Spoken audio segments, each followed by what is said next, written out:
You're about to hear the tale of a man so exceptional, so unique in his accomplishments, and so impactful on the course of history that if it hadn't been so well documented from so many different historical perspectives, you'd be justified in considering it essentially unbelievable.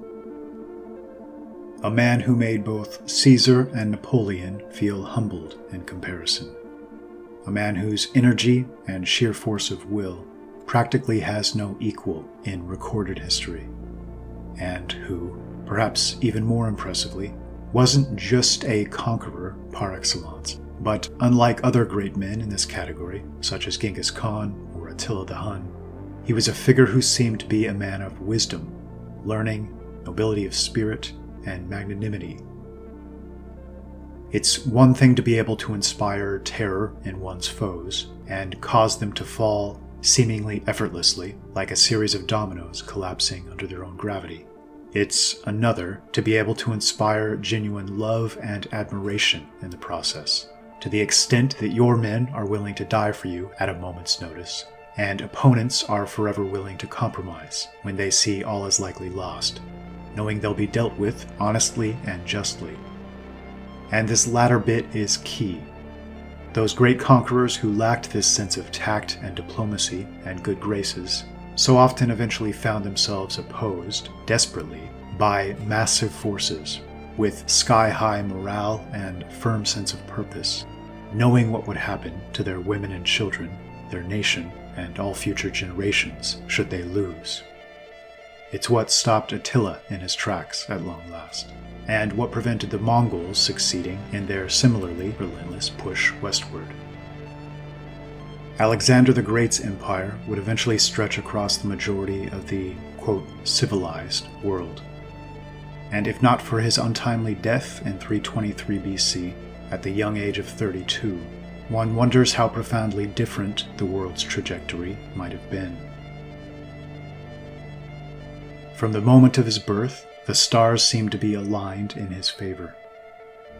Born to an accomplished King Philip, an impressive conqueror and geopolitical strategist in his own right, who believed he might potentially muster the power to unify the entire Hellenic world, and born in the nearly perfect location of Macedonia, stretched between the Scythian and Gothic peoples to his north and east, and a declining Greece to his south, everything about his entry into this world spoke to favorable conditions for a personality of his type. And from the very beginning, he showed unique potential.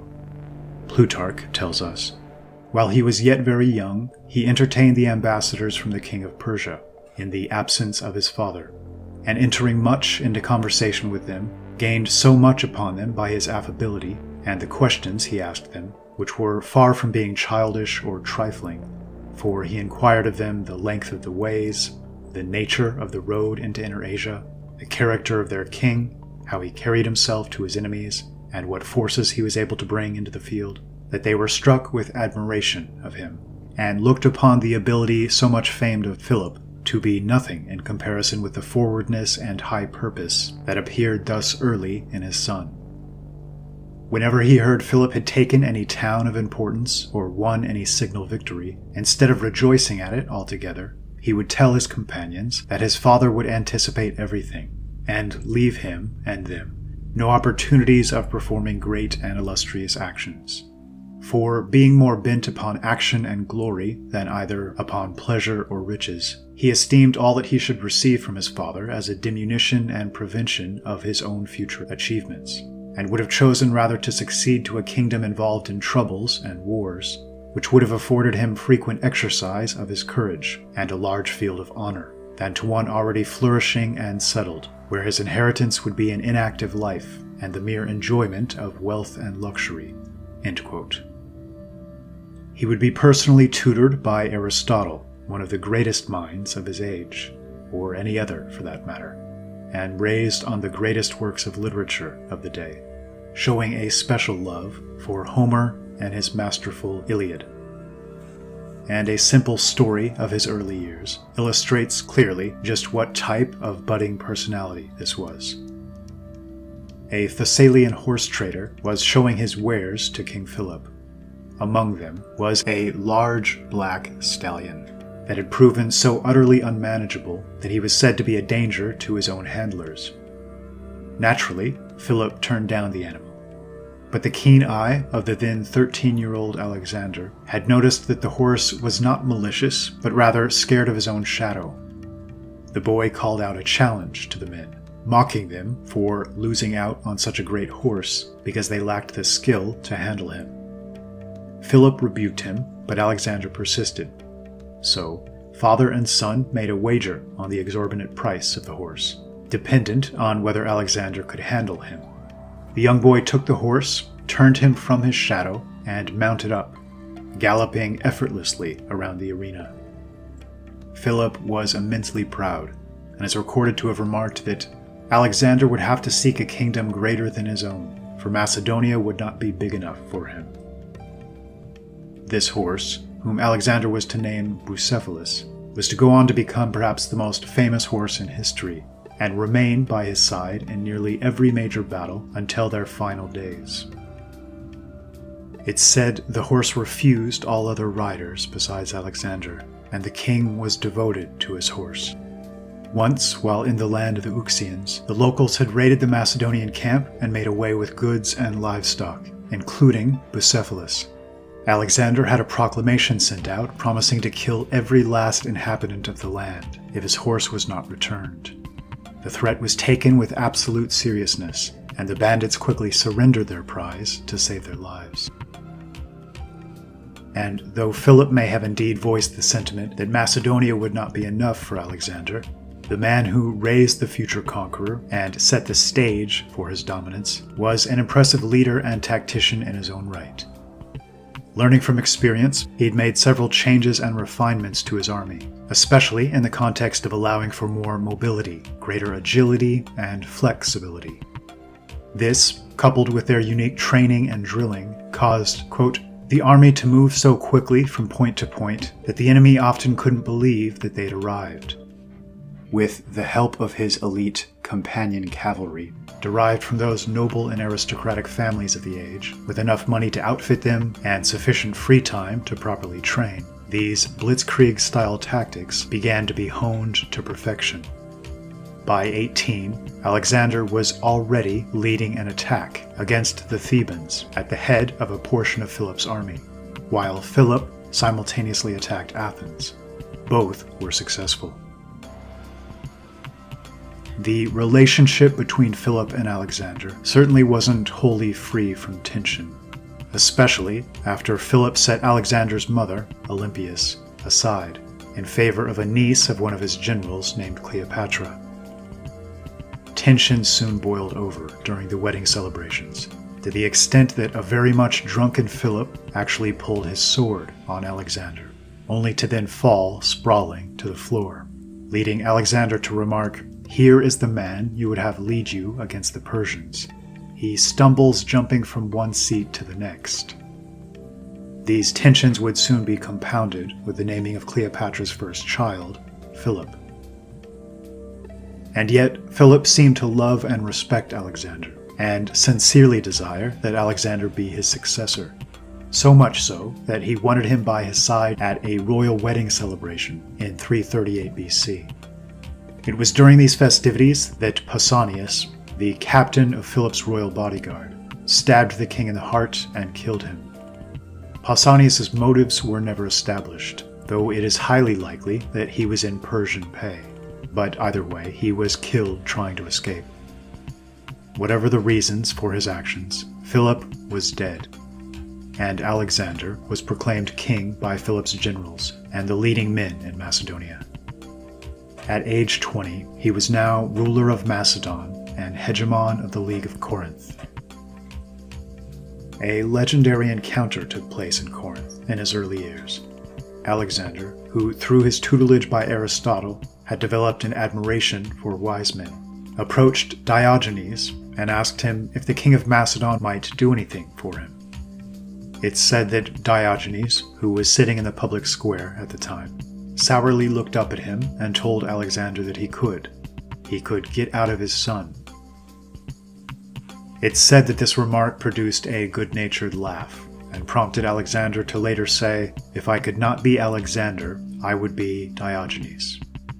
Plutarch would later write that, by some strange twist of fate, Alexander and Diogenes would go on to die on the exact same day, in 323 BC. At the age of 21, his first major action is to quell rebellions, presumably by peoples willing to take the risk to test the mettle of the new king. Alexander chose to teach them a quick and brutal lesson, perhaps in part to broadcast to the world that he was at least his father's equal, and not a pushover to be tested or trifled with. He no doubt knew that if his ambitions extended so far afield, he'd need to do everything in his power to secure already conquered lands, and avoid these types of rebellions in the future. Though the stars may have been aligned for young Alexander in many ways, economically speaking, they certainly were not. And yet this didn't slow him in the least. Despite objections from advisors, despite Macedon being virtually bankrupt, he borrowed as much money as he could lay hands on, just enough to supply his men for approximately 1 month, and promptly heads east. Bold would be an understatement, but such was his confidence in his men, their training, his own abilities as a leader, and his general read of the geopolitical situation, that I doubt he hesitated even for a moment. Before he began to conquer in earnest, we find yet another legendary encounter, this time in Phrygia, with the infamous Gordian knot, said to be an intricate and complex series of tightly bound rope knots that an oracle had prophesied would be unbound only by a man destined to become ruler of all Asia. Accounts differ here. Most accounts claim either Alexander pulled out a linchpin to untangle the mass, or simply took a sword to it and sliced it in half. Both are believable, and the story itself, if true, and it seems to speak to two aspects of Alexander's personality. Firstly, his unwillingness to be daunted by any obstacle whatsoever. Secondly, his respect for legends, myths, and those types of storylines underlying and running through all history, and his understanding of their power over the public consciousness. As Alexander headed east with his new army, there's no doubt who his initial target was. It was Darius and his Achaemenid Empire that was foremost in his sights. There exists a fascinating, and for some reason still little-known, letter written to Darius from Alexander that speaks volumes about the real situation on the ground, and hints at the likely geopolitical machinations occurring in Persia, Greece, and Macedon at the time. Though the letter may have been addressed to Darius, and though Darius was technically the ruler, it seems his rulership was likely that of a mere puppet, and that the empire had been essentially taken over by some of the most obviously ignoble schemers and murderers in the entirety of the ancient historical record, foremost of whom was a wealthy merchant named Bagoas, who had somehow managed to worm his way into the position of kingmaker. Alexander begins, "Your ancestors invaded Macedonia and the rest of Greece and did us harm, although we had not done you any previous injury." He wrote that Darius helped the people of Perinthus to fight against his father Philip. Not only this, but Alexander also blamed Darius for the assassination of Philip. He then accuses Darius of killing his own predecessor and usurping the Persian throne. Quote, "You killed Arses with the help of Bagoas, and gained your throne through unjust means in defiance of Persian custom." And Darius does indeed seem to have been an obscure figure of questionable lineage. And yet it seems almost certain that Bagoas was the main instigator here. This wealthy and powerful court merchant had poisoned the rightful ruler, Artaxerxes III, and installed his son Arses in his place, only to soon poison him as well, placing Darius on the throne. It seems Darius too may have refused to cooperate with his every whim, so apparently, in short order, he attempted to poison Darius as well. The legend goes that this time his plans were discovered, and Darius summoned Bagoas to drink a toast to him, from the very same cup he prepared for Darius, resulting in his death.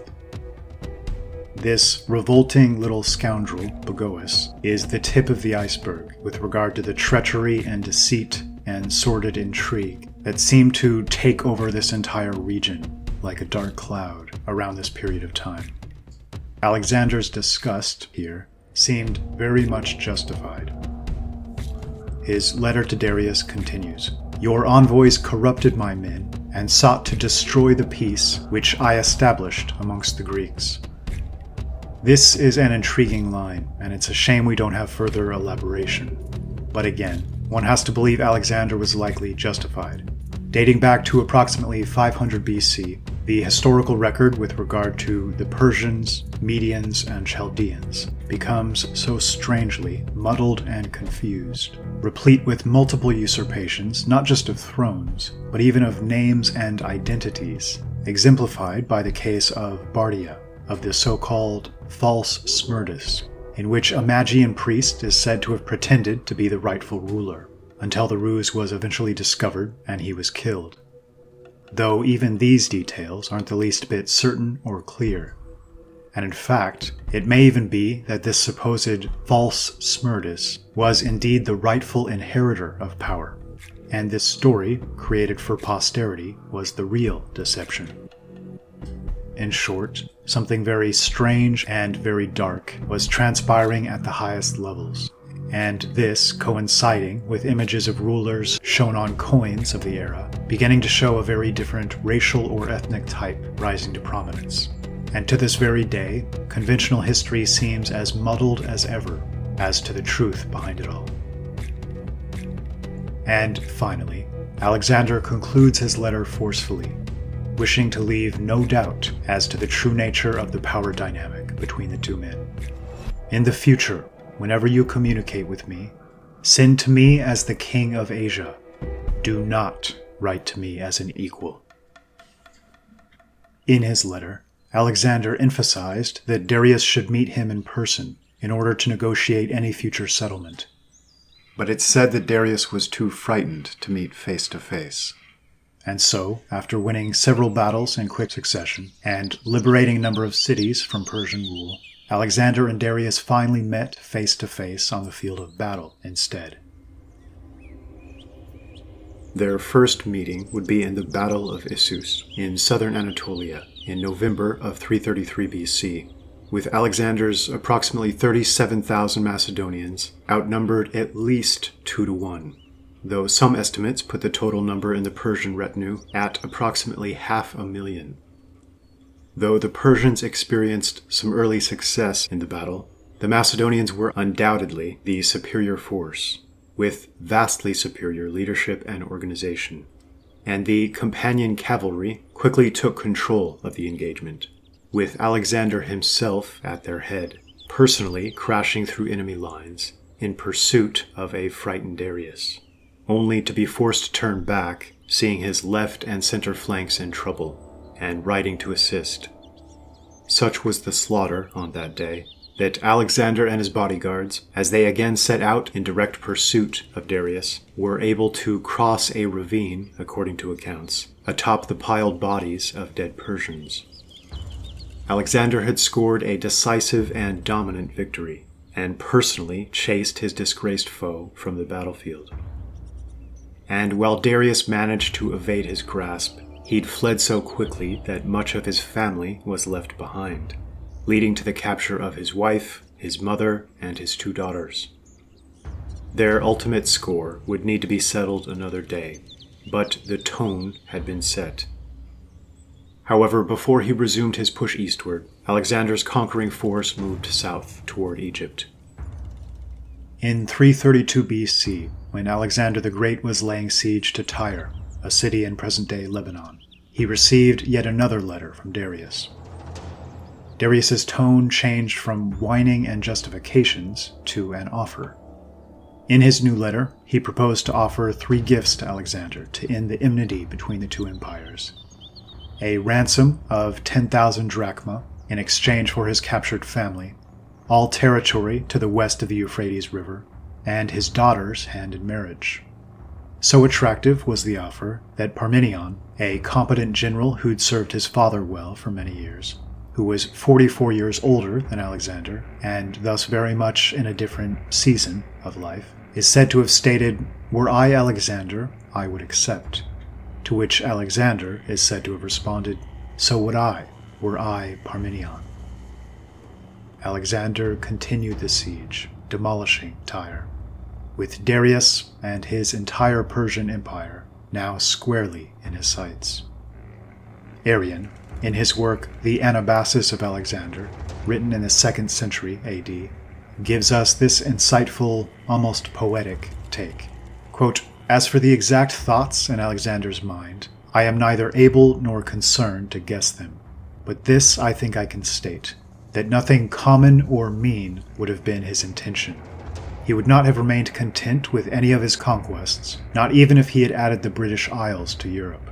He would always have searched beyond, or something unknown, and if there had been no other competition, he would have competed against himself." End quote. Having defeated Tyre, followed by a southern push deep into Egypt, conquering Memphis, Ammon, and overrunning and bestowing his name on what would become the wealthy and powerful port city of Alexandria, he now pushed eastward toward what was to be the final decisive battle with Darius at Gaugamela, near modern Iraq. Alexander's force of approximately 45,000 men were facing down an army that certainly dwarfed them, though the numbers are still hotly debated. Arrian, Plutarch, and Siculus all claim there were approximately 1 million men in total, though Curtius Rufus puts the number at closer to 250,000. Modern historians tend to claim it was closer to 100,000 men. At the very least, Alexander was once again outnumbered more than 2 to 1, with his cavalry outnumbered more than 5 to 1, greatly increasing the danger of being flanked. Though I suspect he was, once again, completely undaunted, and simply eager for the fray. Darius had attempted to prepare ahead this time, and engaged in scorched earth tactics along Alexander's most likely route.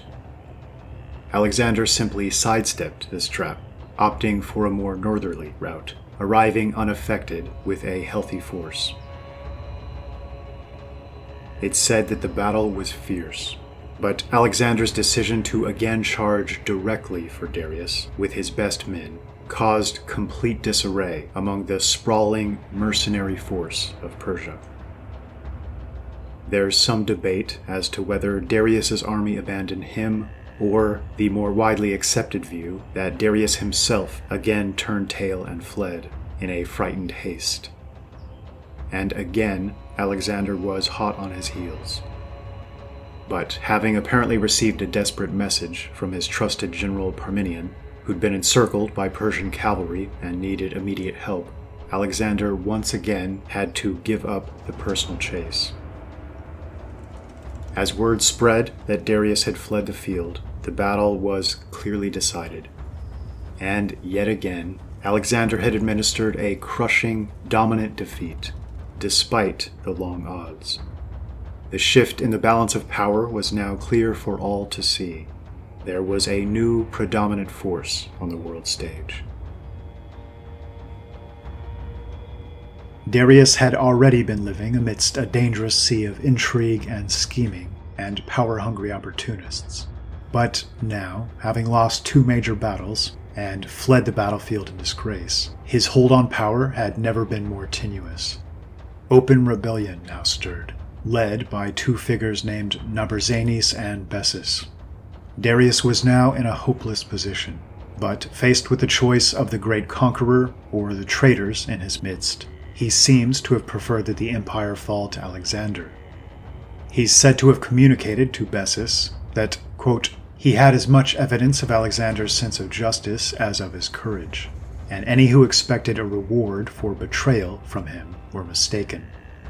None would be a more severe avenger or punisher of treason than Alexander. End quote.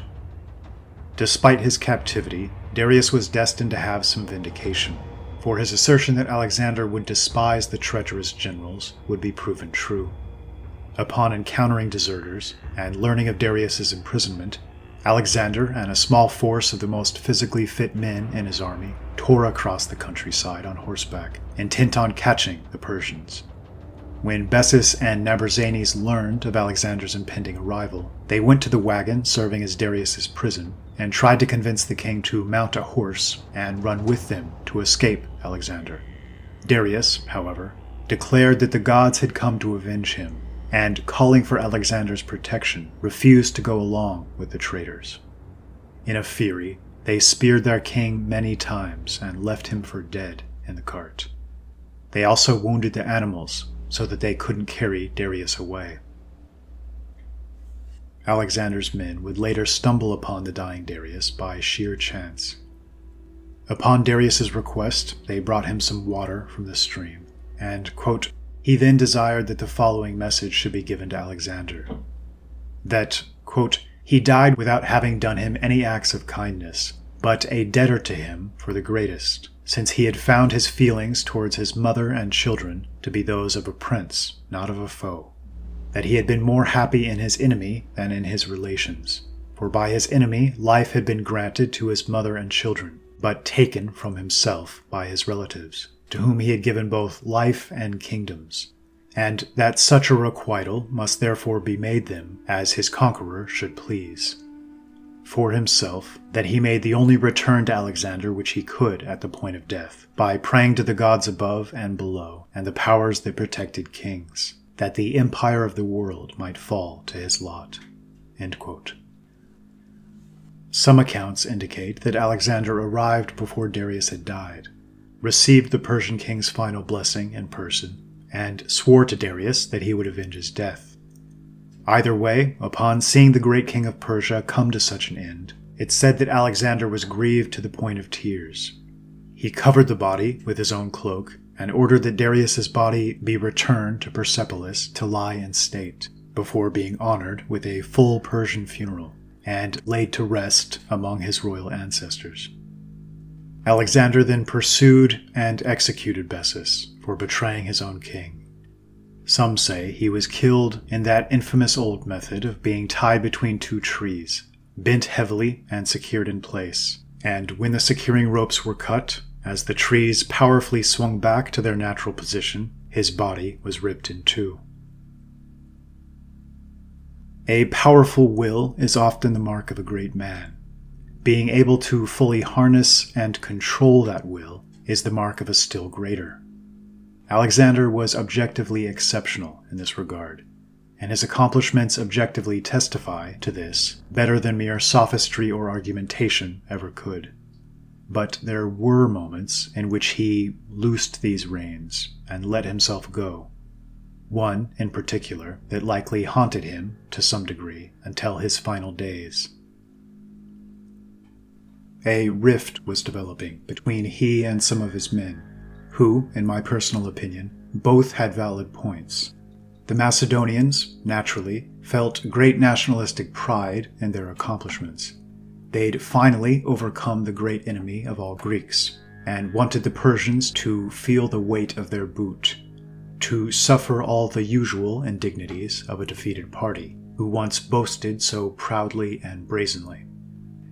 Alexander no doubt felt this too, but he also seemed very aware of the more ancient racial and cultural ties that connected these two peoples, and nearly all that lay between them and the vast swath of territory they just conquered. And moreover, he was a leader and conqueror at heart, not just magnanimous by nature, but also strategically so. He knew that by showing respect to the conquered, he'd not only reduce the chance of rebellions or assassination attempts, but also find willing and eager recruits to continue his push wherever and whenever he might choose. His willingness to adopt various Persian customs had stirred discontent, specifically that of obeisance, which, for the Macedonians, was meant for the gods alone. In their eyes, this was Oriental servility, and as much as they loved their leader, in their minds this crossed a line. A Macedonian named Cleitus, who it said had saved Alexander's life at Gaugamela, apparently brutally insulted one of Alexander's Persian courtiers in his presence, causing frayed tempers, eventually resulting in Alexander taking a spear to Cleitus in what's been called a drunken brawl and running him through. Tortured with remorse, it's said that Alexander took to his rooms and didn't emerge for several days. And there would be one more unfortunate twist of fate shortly after. A banquet was held with dignitaries from all across his new empire in attendance. Among them were Corhagus, a strong Macedonian warrior, and Dioxippus, a former Athenian boxer. It should be noted that Athens is sometimes slighted next to Sparta with regard to their martial prowess, yet this doesn't seem to be wholly justified. Several accounts speak to an elite ruling class or caste, whether these were the Phryans that the Oralinda book seems to insinuate, or the Hyperboreans, as mentioned by Diodorus Siculus, as being especially prominent in Athens and Delia. There's no doubt that such a class existed, and from this class seemed to spring not just the leaders and wise men, but several great warriors, and their resulting feats of valor. Alexander himself was quite fond of Dioxippus the Athenian, but the jealous Macedonians would often disparage him, apparently calling him a bloated animal, and saying that while they went into battle, he was, quote, dripping with oil and preparing for a banquet. Growing more and more intoxicated as the night went on, Corhagus began to repeat these insults, and he finally insisted on challenging Dioxippus to a duel the following day, and to let Alexander then be the judge of whether Corhagus was reckless or Dioxippus was a coward. Dioxippus contemptuously accepted the challenge, and even after both had sobered up the following day, they remained eager for the contest. The date was set for their match, and the Greeks among the army eagerly backed Dioxippus, while the Macedonians were confident of Corhagus's victory. On the day of the fight, it's said the army came out in droves to watch. Corhagus had donned all of his expensive armor and carried a spear, club, and sword, while Dioxippus appeared fully naked and oiled, carrying only a club. His lack of armor served only to heighten the excitement and tension, as many thought him a fool to appear as he did before a fully armed and armored Macedonian soldier. Diodorus described the fight. Quote, as they approached each other, the Macedonian flung his javelin from a proper distance, but the other inclined his body slightly and avoided its impact. Then the Macedonian poised his long lance and charged, but the Greek, when he came within reach, struck the spear with his club and shattered it. After these two defeats, Corhagus was reduced to continuing the battle with his sword. But as he reached for it, the other leaped upon him and seized his sword hand with his left, while with his right hand, the Greek upset the Macedonian's balance and made him lose his footing. As he fell to the earth, Dioxippus placed his foot upon his neck and, holding his club aloft, looked to the spectators. End quote. Alexander signaled for Dioxippus to release Corhagus, and then dismissed those present, apparently quite annoyed that the Macedonian had failed so spectacularly against a Greek, particularly before foreign dignitaries. This little sideshow had unfortunate ramifications, as Alexander recognized. After such an incredible string of uninterrupted military successes, this single and very public duel might actually dispel some of the awe and fear that the Macedonian phalanx had so justly inspired in its enemies. Alexander, to his shame, apparently became increasingly brusque and hostile toward Dioxippus, and all of the Macedonians of the court became even more jealous and bitter. They framed Dioxippus for thievery by hiding a golden cup under his pillow, and then publicly accused and humiliated him at the next banquet symposium. Seeing all the Macedonians arrayed against him, Dioxippus gave up trying to plead his case and left the feast. In his rooms, he wrote Alexander a letter explaining his innocence, sent it to the king by way of servants, and then killed himself. Despite his own poor treatment of the man, Alexander was said to be greatly aggrieved when he read the letter and learned of Dioxippus' death, and he was angry with those who had driven him to such despair. In the east, Alexander reformed his army and took into his special forces mainly peoples belonging to the Sakai and Scythian tribes. A strong early tradition existed in Europe that the Saxons had been soldiers in Alexander's armies. And it's true that from the Sakai almost certainly descend the Anglo-Saxons and related peoples. This tradition was frequently mentioned in the time of Charlemagne, king of the Franks, and is spoken of in detail in a history of Holland written in 1601 by a Jean-François Le Petit, who speaks to that frequently occurring storyline of three brothers living in and around India, and names one of these as Frizzo, the same Frizzo mentioned in the Orlinda book. The OLB speaks to the cooperation of Frizzo's people with Alexander, but also voices the opinion that arrogance seemed to be his driving force in his final days. It's interesting that Taxila seems to be cognate with the Texland of the Orlinda book. And Taxila was certainly one of the centers of power that seems to have been established in a strategic location by an Aryan people as of around 1500 to 1000 BC. As Alexander entered the area, the ruler of Taxila was said to have been the first to approach him cordially. Upon meeting Alexander, he asked, "To what purpose should we make war upon one another? If the design of your coming into these parts be not to rob us of our water or our necessary food, which are the only things that wise men are indispensably obliged to fight for.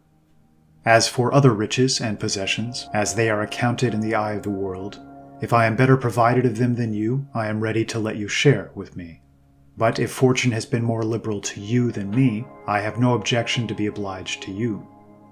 This discourse pleased Alexander so much that, embracing him, he's said to have stated, "Do you think your kind words and courteous behavior will bring you off in this interview without a contest? No, you shall not escape so. I shall contend and do battle with you so far that, how obliging soever you are, you shall not have the better of me." End quote. Then, receiving some presents from him, he returned him others of still greater value, and, to complete his bounty, gave him in money ready coined 1,000 talents. Alexander then entered a region called Aornus to tackle an infamous and virtually impenetrable rock fortress connected to the legendary Hercules, whom Alexander claimed as a personal ancestor.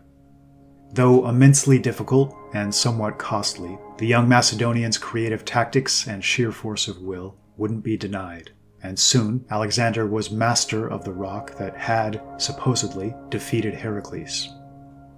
They then moved on to Nysa, which claimed to have been founded by Dionysus.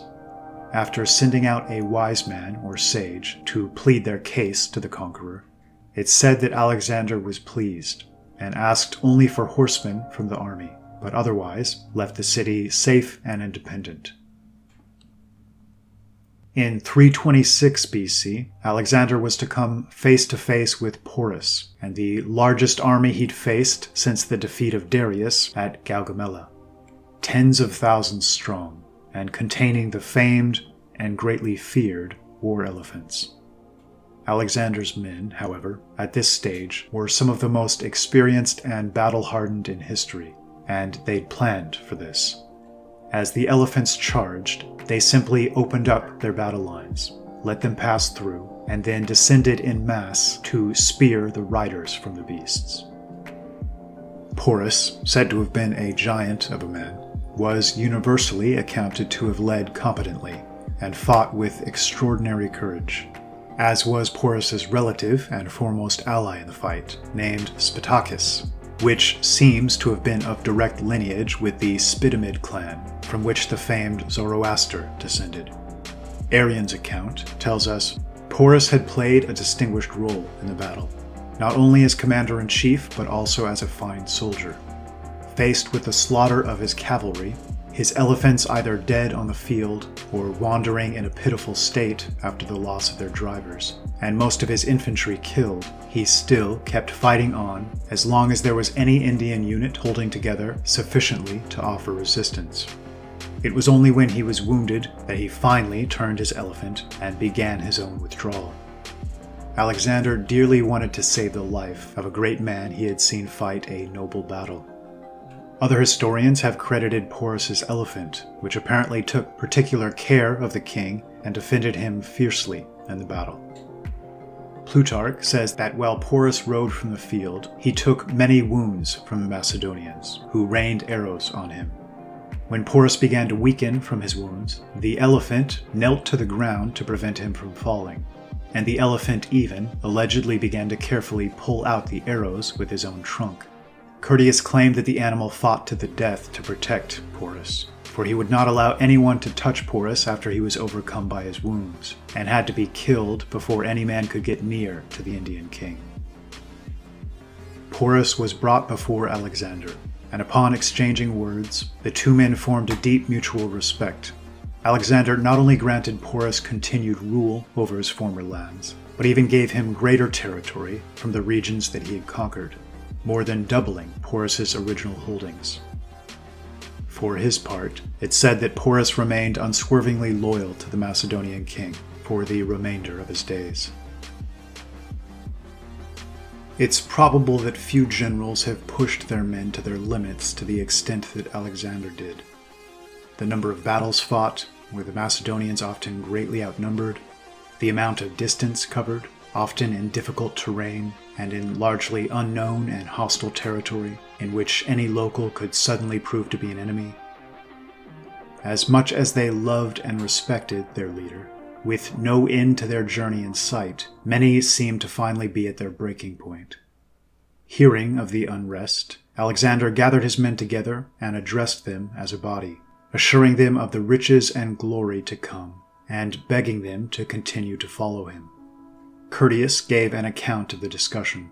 Quote, "Not even this could force a response from any of the men, who were waiting for their generals and officers to report to the king that they were exhausted from their wounds and the relentless hardship of the campaign, that they were not evading their responsibilities but unable to fulfill them. Little by little, their feelings of sadness began to gain freer expression, and tears started to flow. So much so that the king's anger turned to pity, and he was, despite himself, unable to keep the tears from his own eyes. Finally, when the entire assembly was said to be weeping profusely, Coinus ventured to approach the tribunal, while the others all hung back, and he indicated his desire to speak. "May the gods keep disloyal thoughts from us," Coinus declared, "and indeed they do so. Your men are willing as ever to go wherever you command, to fight, to face danger, to shed our blood in order to transmit your name to posterity. So, if you are going on, we shall follow or go before you wherever you wish, even though we be unarmed, naked and exhausted.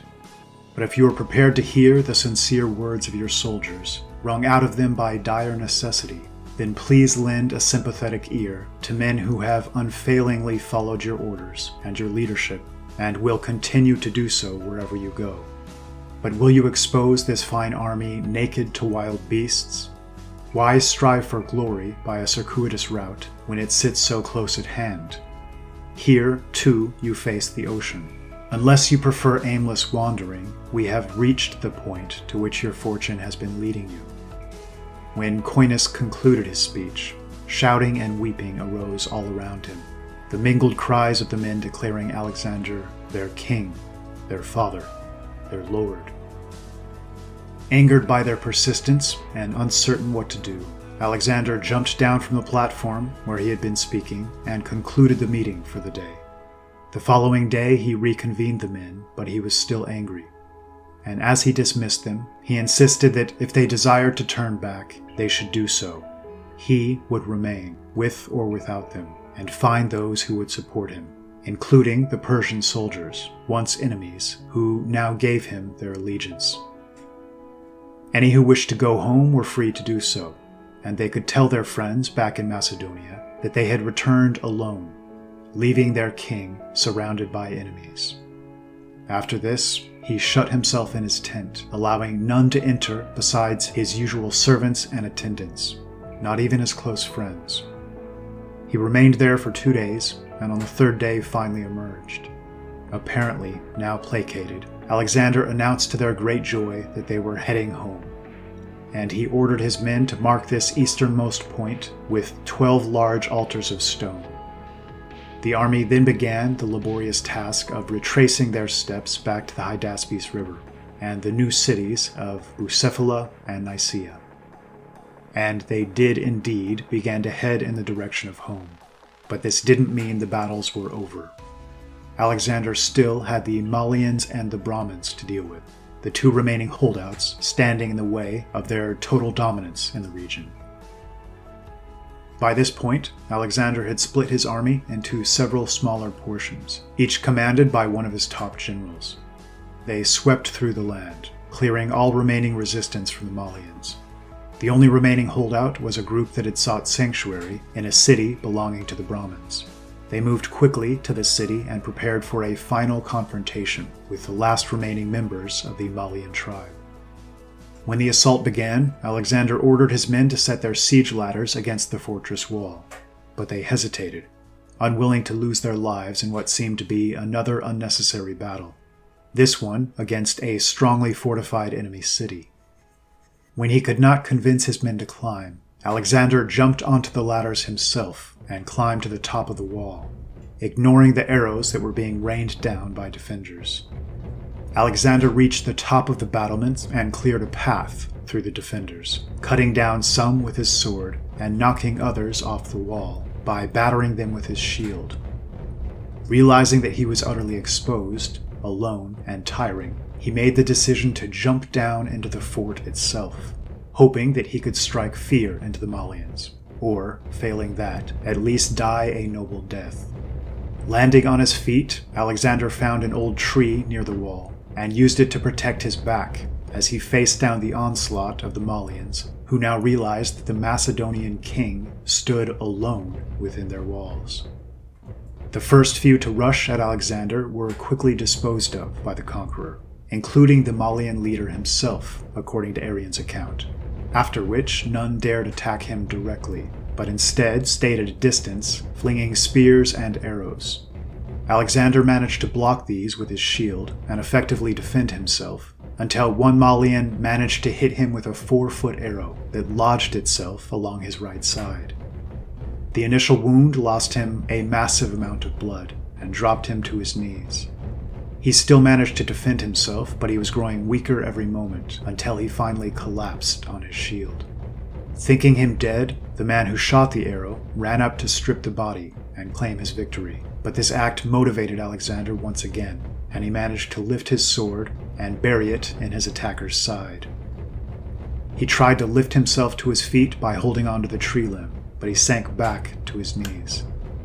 Still defiant, the accounts claim he gestured to the surrounding Malians to come finish their attack, determined to go down fighting.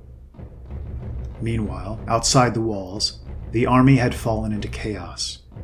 No matter what their feelings on the campaign as a whole, the men still adored Alexander. Seeing their king disappearing over the battlements, they began to panic and to clamber up the ladders in droves.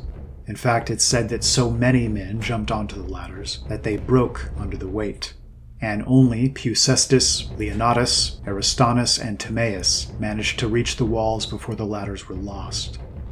They, too, leapt down and positioned themselves around their fallen king. It's said that, comforted by their presence, Alexander finally gave up the effort and collapsed unconscious. The 4 men now took up the fight, even as the Malians from the outer walls swarmed the site, hearing that Alexander was vulnerable within their fortress. Timaeus was killed after a valiant fight, and Leonatus took a serious wound to the neck and fell to the ground, leaving only Peucestus, fittingly using, according to Arrian, a sacred shield from ancient Troy to cover Alexander and not himself, and Aristonus fighting off the Malian assault. Both men were already seriously wounded, but still fought desperately to protect Alexander. Of course, the remainder of the army had not given up their desperate attempts to reach their king, however. Without the ladders, they invented any means that they could to scale the walls. Some managed to drive pegs into the earthen walls of the fortress and haul themselves up. Others managed it by creating human ladders and climbing upon one another to reach the top. Those who made it also threw themselves down into the courtyard below and took up the defense of Alexander.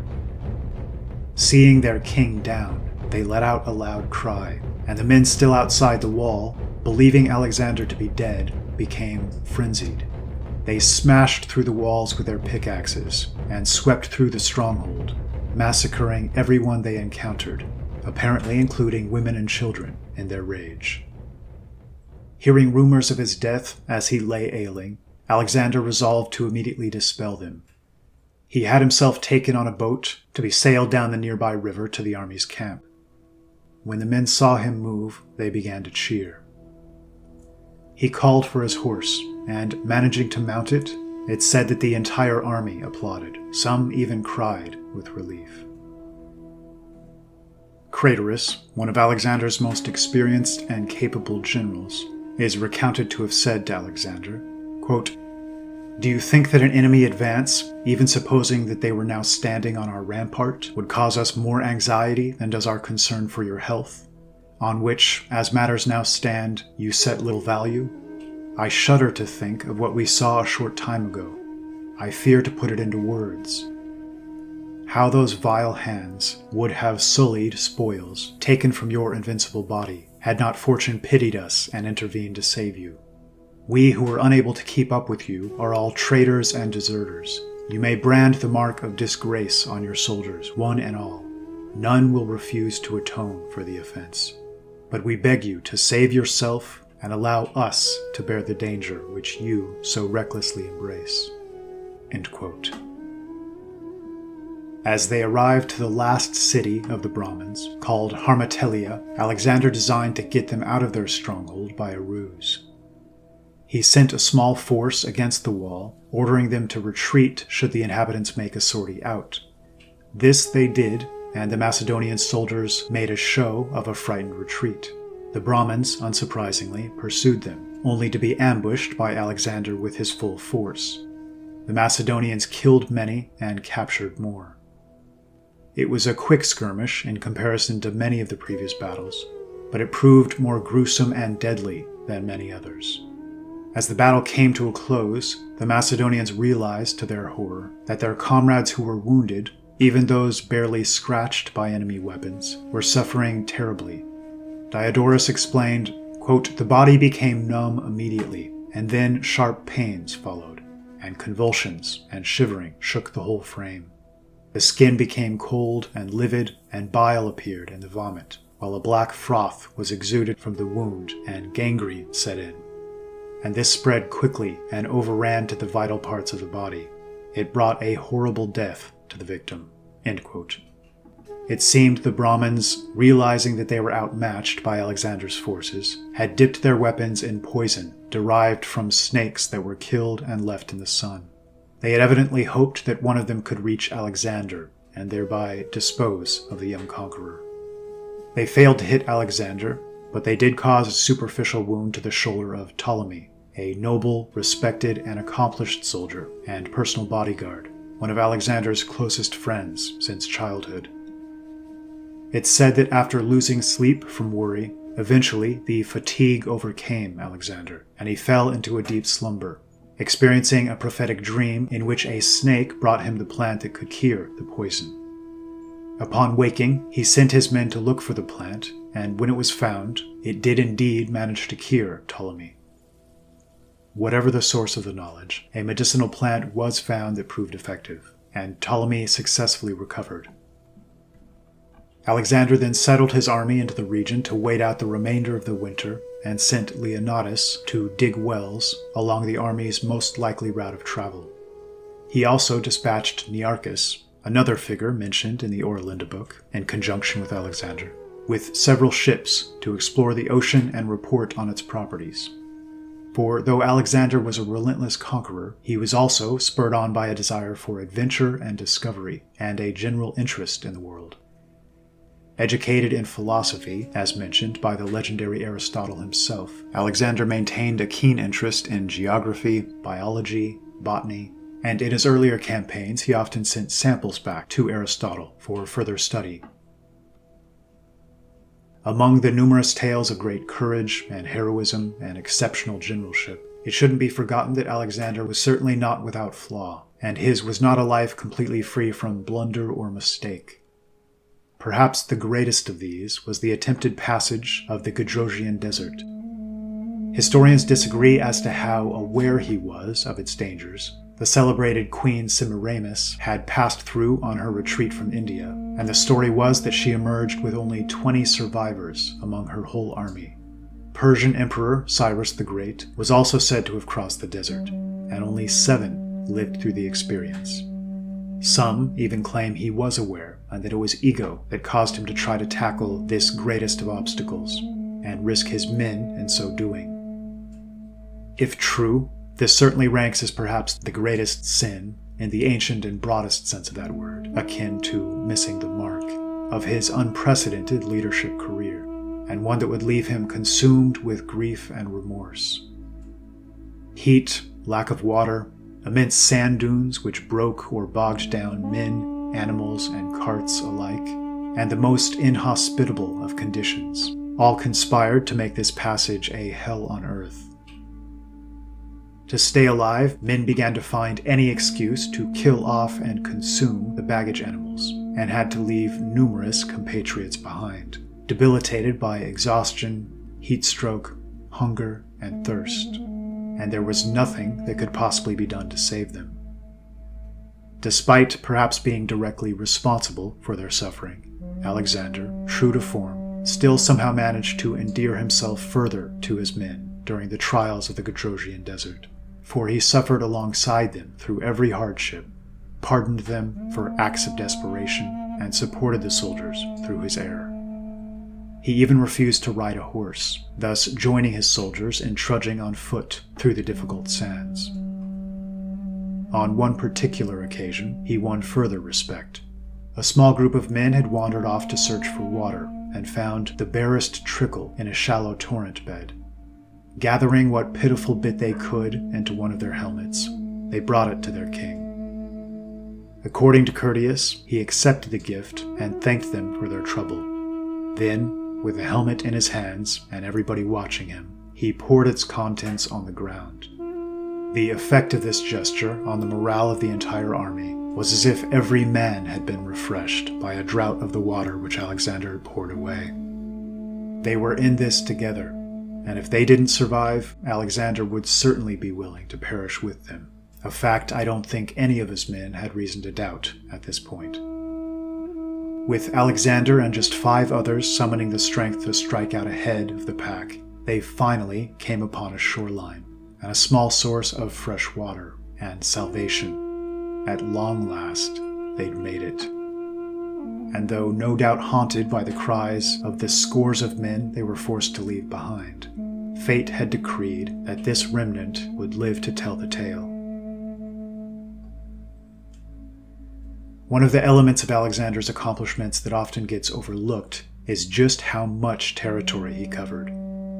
Peoples like the Goths no doubt covered vast swaths of land, too, but because they moved as an entire tribe, in vast wagon trains, along with their women and children, their pace was always slowed accordingly. Alexander's force contained nothing but males of fighting age, of course, and because they'd often rely on surprise, it's said that many days were comprised of 18 straight hours of march.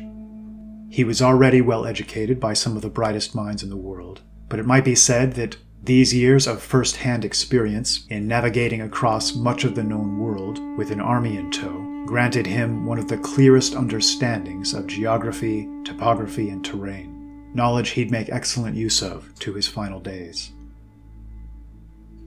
In a fascinating side story that seems poorly understood to this day, Alexander is given credit for the construction of what's been variously called the Caspian Gates, or Alexander's Gates.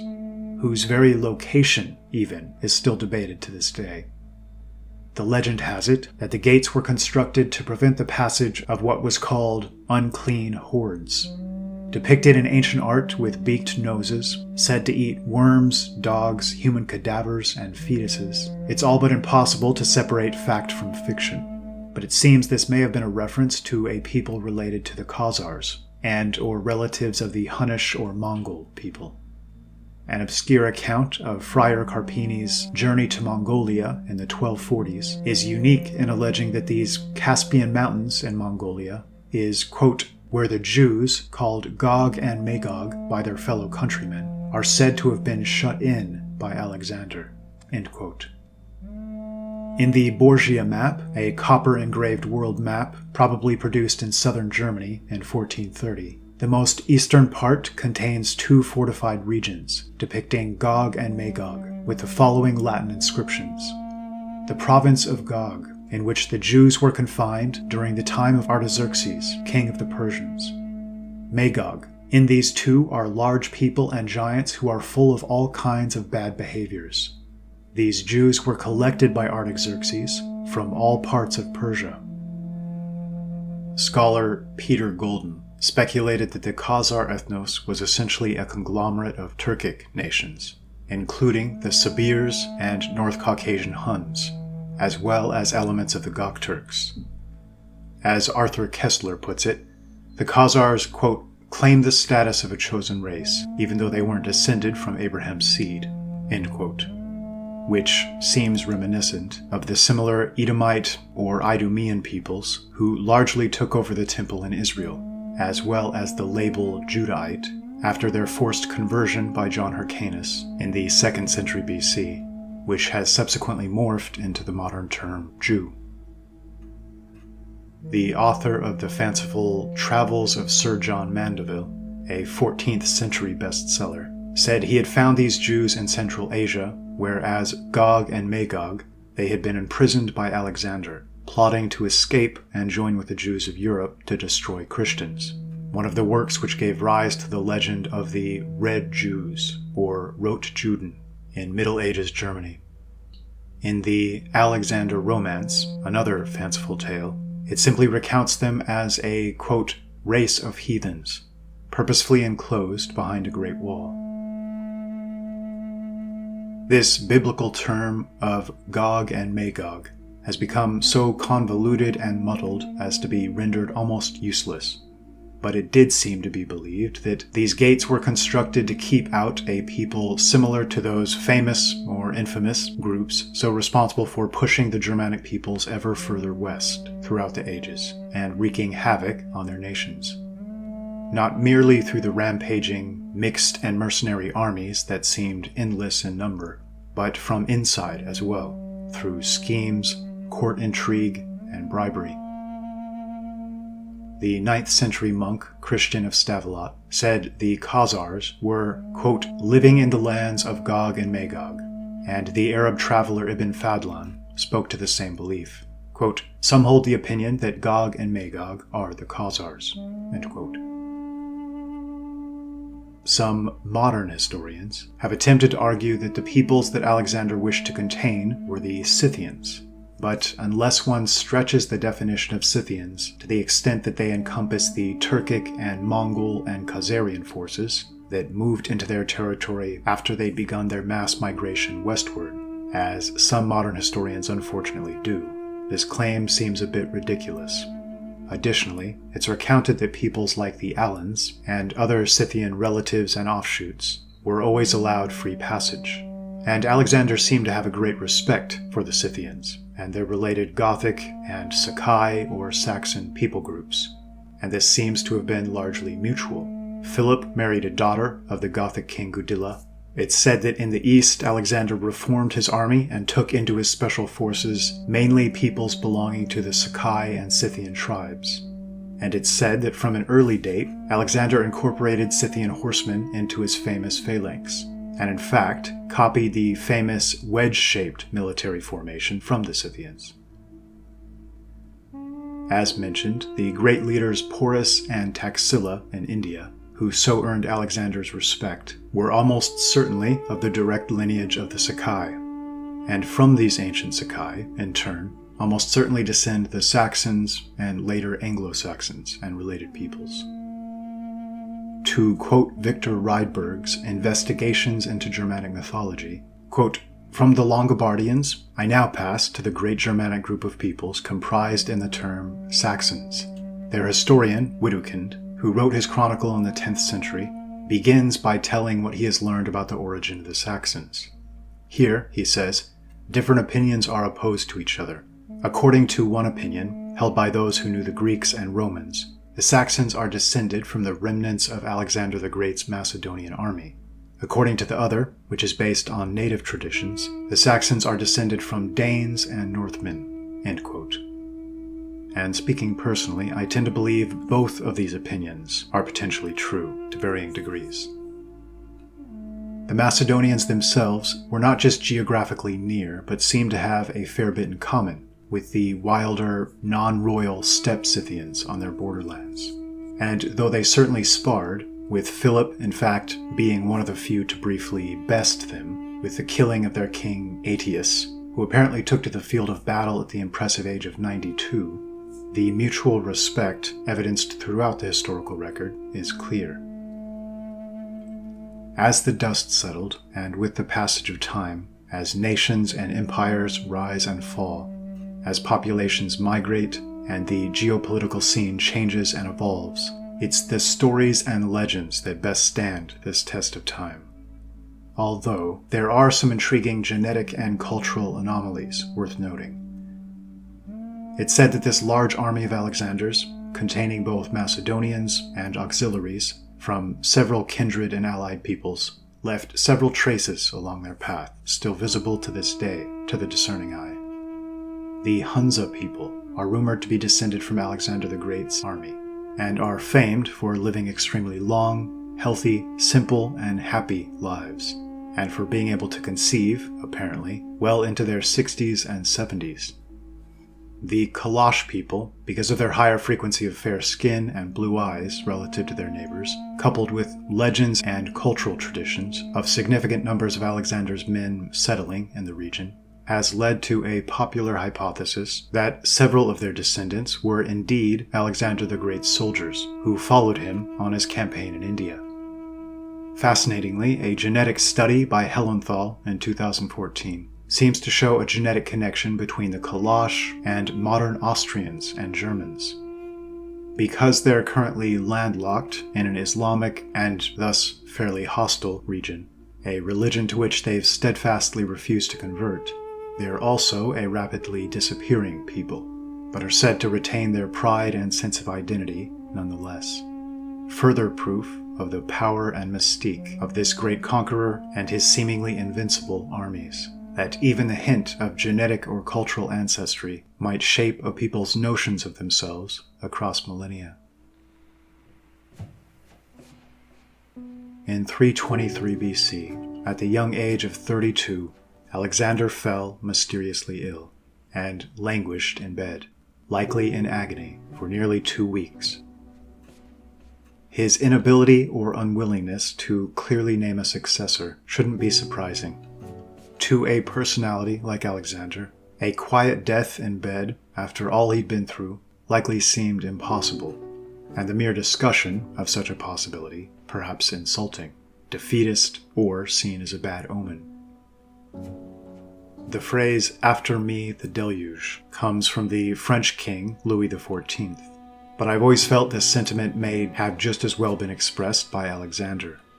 Chaos would become the defining theme of the coming decades and centuries, as it so often is when great men leading vast empires pass away without leaving a clear roadmap.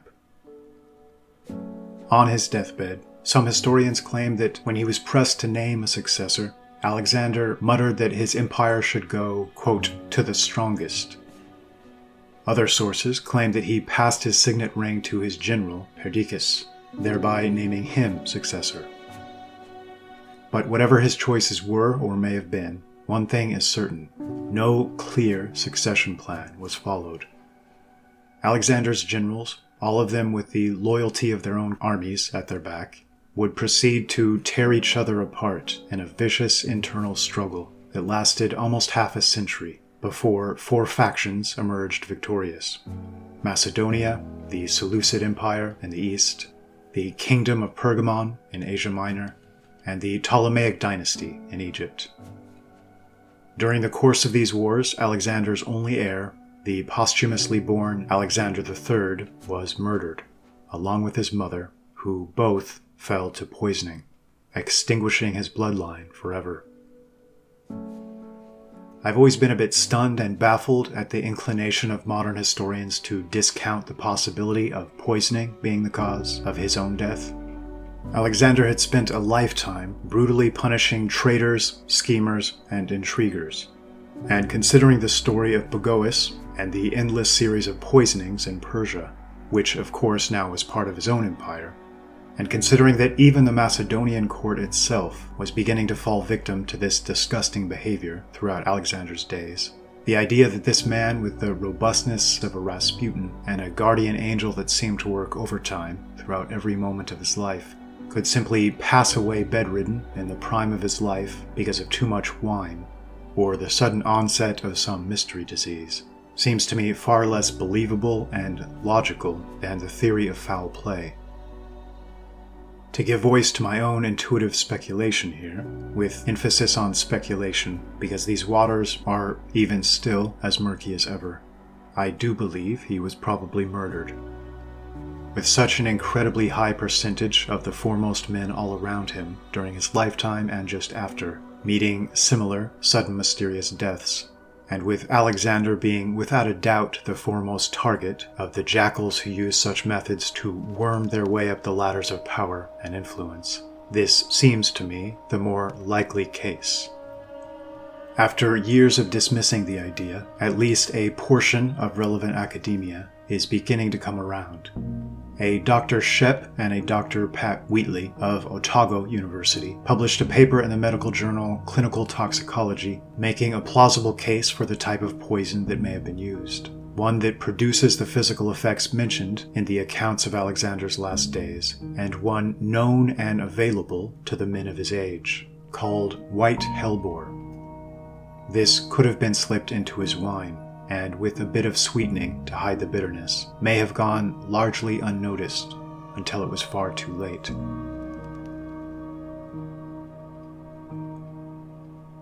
As history so clearly attests, it's not enough for great men to destroy, they must create, have a vision for something new to take the place of the old order, or chaos, they've brought down. I tend to believe Alexander had a plan, and God only knows how the implementation of this vision might have changed the world, not simply in Alexander's day, but all the way up to our own. The cascading butterfly effects would have had an enormous, incalculable impact. Perhaps this plan was a threat or a diminution of power to certain hidden hands behind the scenes. As for who might have been behind such a murder, and what their specific motive may have been, this stands as a massive looming question mark, perhaps never to be answered to satisfaction. And, after all, the very purpose of any successful conspiracy is to covertly accomplish a deed, and get away with it. I suspect that the vast majority of conspiracies throughout history remain wholly unknown and undiscovered. But this is a topic for another day, and it doesn't seem fitting when telling the story of a truly great man to focus too intently on the far smaller and lesser men, the envious or parasitic types that nipped at his heels until perhaps causing his demise. It seems somehow fitting that this cowardly and scheming final act took place in Babylon.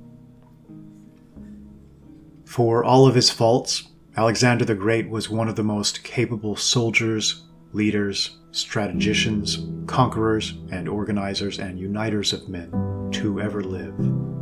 A man magnanimous and just to courageous foes, a despiser and punisher of cowardice and treachery and disloyalty. And this is how you separate out a noble conqueror from a mere scoundrel with an army.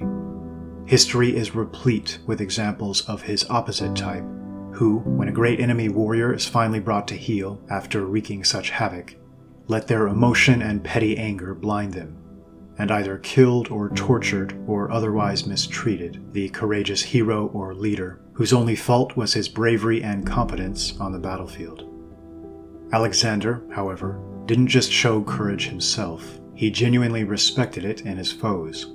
He was a man who avoided the blinders and narrow focus of many martially minded men who came before and after him, who sincerely respected the noble sage, teacher, or priest wherever he found them. His comment to Diogenes, "Were I not Alexander, I would be Diogenes," not only strikes me as probably historically accurate and truthful on Alexander's part, but seems to speak to his character and orientation, and his innate respect for knowledge and wisdom and the truly wise man, and his all-important role. In many ways, Alexander seems to fit the more ancient and lofty definition of genius, a genius that just happened to choose the martial path in his lifetime, no doubt feeling pushed by necessity and environmental conditions to do so. Despite being typically outnumbered, at times by a ratio of 2-to-1 or more, he's said to have never lost a single battle. Without a doubt, there are lessons to be learned from the life and the death of this lion among men. And one of the most important of these is in just how clearly he contrasted with his opposite type. As Persia began to fall ever further into the hands of lesser men, her leaders, like Xerxes, took to going to war with a massive procession in tow, including dancers and court eunuchs and feasting tables, ensuring the leaders could indulge in every luxury and vice imaginable, and live in extreme ease and comfort as they sent their massive bought armies to fight and die.